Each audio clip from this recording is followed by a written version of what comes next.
ہم نے تفصیلی ٹی ایل پی سے 8 گھنٹے تک بات چیت کی ہے، اور جو ہم نے دعا کی ہے اس میں میں نے منگل اور بدھ کا ذکر کیا ہے کہ ہم ان کے کیسز جو ہیں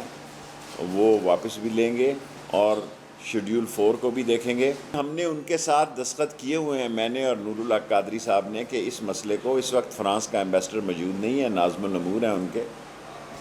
اسمبلی میں لے کے جائیں گے اور اسپیکر صاحب سے اس کمیٹی کی تشکیل کے لیے درخواست کریں گے تاکہ جلد از جلد اس پر کام ہو سکے۔ اور ہماری یہ خواہش ہے کہ جو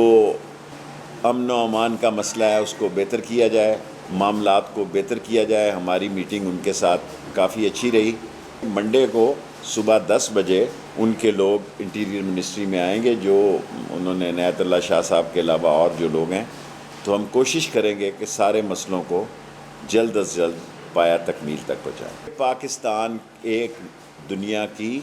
مسلمان ملکوں کی واحد نیوکلیر سٹیٹ ہے اور اس پر عالمی دباؤ ہے، اور پاکستان کابل کے حالات کے بعد اللہ نے کرم کیا، ہماری حکومت نے ہینڈلنگ بہتر کی